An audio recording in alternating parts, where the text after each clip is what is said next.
25 दिसंबर 2004 को एक बड़ी सी चट्टान के नीचे बने प्राकृतिक नीले पानी के शांत कुंड में अचानक ही 15 से 30 फीट ऊंची लहरें उठने लगी, जिसने स्थानीय निवासियों को चौंका दिया। किसी को कुछ समझ नहीं आ रहा था कि यह क्या हो रहा है। अगले दिन 26 दिसंबर 2004 को हिंद महासागर में आई एक सुनामी ने भारत समेत 12 देशों को हिला दिया, जिसमें अनुमानित 2.5 लाख लोगों की मृत्यु हो गई। परंतु महासागर से 1500 किलोमीटर दूर एक लैंड लॉक्ड अर्थात सभी दिशाओं से थल से घिरे इस स्थान से उस सुनामी का क्या संबंध था? स्थानीय लोगों का मानना है कि इस स्थान का कनेक्शन अंदर ही अंदर समुद्र से है और किसी भी सुनामी के आने से पहले उसका असर यहां के जल में होने वाली हलचल के रूप में देखा जा सकता है। परंतु समुद्र का कनेक्शन एक छोटे से कुंड से, और वो कुंड जो समुद्र से तकरीबन 1500 किलोमीटर दूर है। इस रहस्य से भी बड़ा एक और रहस्य इस स्थान से जुड़ा मैं आपको बताने वाला हूं, जो इतिहास के सबसे बड़े रहस्यों में से एक है और महाभारत काल से पहले की एक अनसुलझी गुत्थी को सुलझा देगा। बहुत से लोगों को यह रहस्य परेशान भी करने वाला है और बहुत से लोगों को हैरान करने वाला है। तो वीडियो को अंत तक अवश्य देखिएगा। इस वीडियो के भी 2 पार्ट्स होने वाले हैं। दोस्तों, मैं आ गया हूं नोएडा से तकरीबन 600 किलोमीटर दूर जंगल से होते हुए। रास्ता काफी संकरा है, नैरो है और जंगल है, और वहां से होते हुए मैं पहुंच गया हूं एक ऐसी जगह पर, एक ऐसे कुंड पे जिसका पानी नीला है। कुंड एक पहाड़ के तलहटे में है, मतलब पहाड़ कटा हुआ है और उसके अंदर एक कुंड बना हुआ है, उसका पानी है नीला। इसका क्या रहस्य है? महाभारत कालीन कुंड है ये, और इसका रहस्य क्या है जानेंगे अंदर। तो चलिए, और वीडियो को अंत तक देखिएगा। दृश्य बहुत ही सुगम है।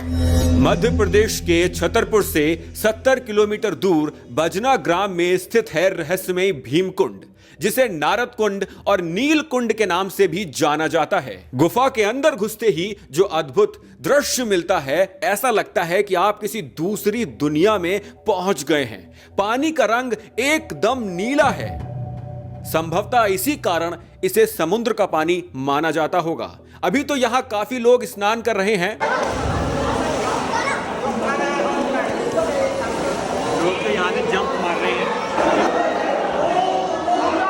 जंप मारे, जंप। यहां से नीचे देखिए कितनी गहराई है। चलो बेटा, चल।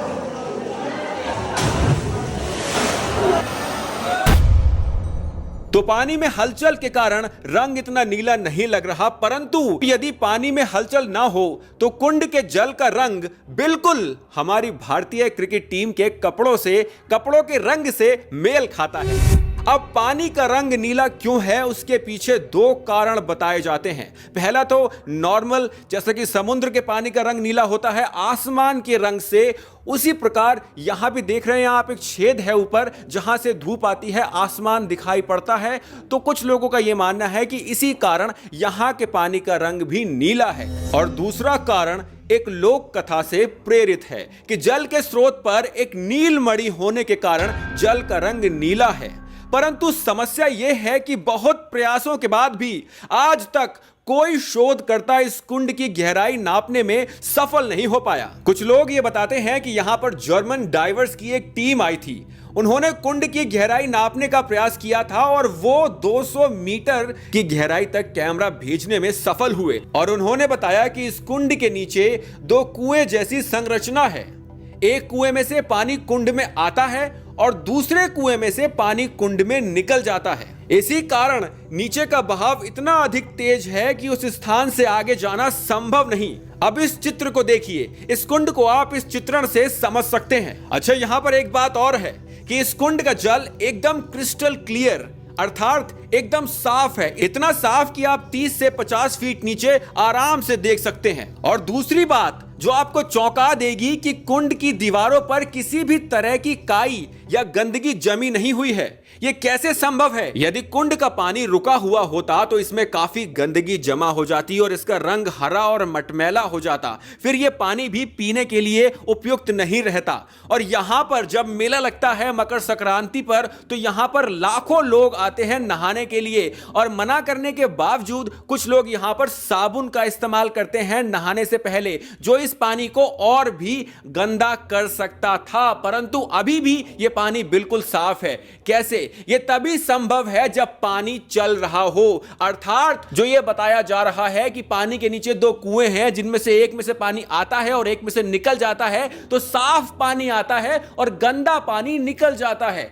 नेचर, प्रकृति का ये स्वरूप देखिए, ये रहस्य देखिए कि साफ पानी आता है और गंदा पानी निकल जाता है। नेचर एट इट्स बेस्ट ये प्रूफ करता है, ये प्रमाण करता है कि ये जल रुका हुआ नहीं है और जल में फेंकी हुई गंदगी किसी न किसी मार्ग से बाहर निकल जाती है। अब मैं यहां आपको एक और रहस्यमयी बात बताने वाला हूं कि इस स्थान पर यदि किसी की डूबने से अथवा किसी और कारण पानी में मृत्यु हो जाती है तो उसका शव शरीर मिलता नहीं है। जैसे कि आम नदियों में डूबने के कुछ समय बाद शरीर ऊपर आ जाता है, यहां ऐसा बिल्कुल नहीं होता। यहां पर शरीर खो जाता है, शरीर डूब जाता है, शरीर उसी कुएं से बाहर निकल जाता है। अब वो शरीर कहां जाता है?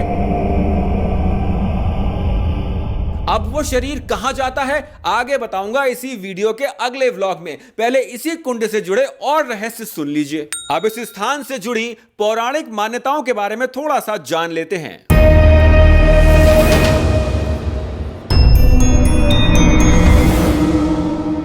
पांडव अपने 12 वर्ष के वनवास और 1 वर्ष के अज्ञातवास के मध्य काल में, अर्थात मिडिल में, वेत्रवती नदी और अवंती से थोड़ा दूर विदिशा क्षेत्र के समीप आज के छतरपुर में, जिस मध्य प्रदेश के क्षेत्र को आज हम छतरपुर के नाम से जानते हैं, उसी के वन भाग में आकर रहने लगे थे। तब यहां बहुत घने जंगल हुआ करते थे, तो यहां आकर वो रहने लगे थे। अब समस्या ये थी कि घने वन में पानी का स्रोत भी होना चाहिए। तो युधिष्ठिर जी के कहने पर नकुल, जिन्हें जल स्रोत का पता लगाने की सिद्धि प्राप्त थी, वो एक बड़ी सी चट्टान के नीचे, पहाड़ के नीचे जल स्रोत का पता लगाते हैं। फिर भीम वहां पर अपनी गदा से उसमें एक छिद्र, बड़ा सा छेद कर देते हैं, परंतु जल स्रोत काफी नीचे होता है, तकरीबन 20 से 30 मीटर। फिर अर्जुन वहां पर बाणों से एक सीढ़ी बनाते हैं और वो इस जल स्रोत, जिसे हम भीमकुंड के नाम से जानते हैं, यहां पर पहुंच जाते हैं। यह है पहली मान्यता इस स्थान से जुड़ी हुई, जो महाभारत काल से जुड़ी हुई है।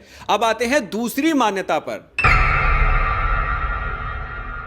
दूसरी मान्यता यह है कि भगवान विष्णु नारद जी का समागान सुनकर यहां अवतरित हुए थे। विष्णु जी के स्वरूप के कारण ही इसका रंग नीला हो गया, और कुछ लोग ये बताते हैं कि इसमें क्षीर सागर का, जहां भगवान विष्णु का वास है, उसका जल मिल गया था और उसका जल नीला है। इसी कारण यहां का जल भी नीला हो गया। यहाँ पर ये शिवलिंग भी है, चमगादड़ भी है ऊपर बहुत सारे।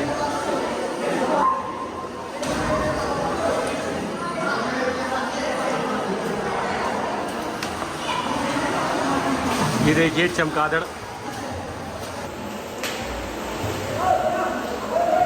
ये चमगादड़ है। इस स्थान पर दोस्तों अनगिनत गुफाएं हैं। अधिकतर सांप, बिच्छू और चमगादड़ के कारण बंद कर दी गई हैं, और इन गुफाओं में से कुछ में शिवलिंग भगवान शिव के स्वरूप के रूप में भी उपस्थित है। अब जैसा कि स्थानीय लोग बताते हैं कि यह कुंड कहीं ना कहीं समुद्र से कनेक्टेड है। सत्य होता ये मैं मान लेता यदि इसका जल खारा होता, परंतु इस कुंड का जल तो मीठा है, बिल्कुल मां गंगा के जल की तरह पवित्र है। और इस जल में औषधीय गुण भी हैं जो चर्म संबंधित रोगों में लाभकारी होते हैं। इस जल की विशेष बात यह है कि आपको कितनी भी प्यास लगी हो, आप इस जल की 3 बूंद पिएंगे तो आपकी प्यास बुझ जाएगी। ऐसा माता द्रौपदी के आशीर्वाद के कारण हुआ है।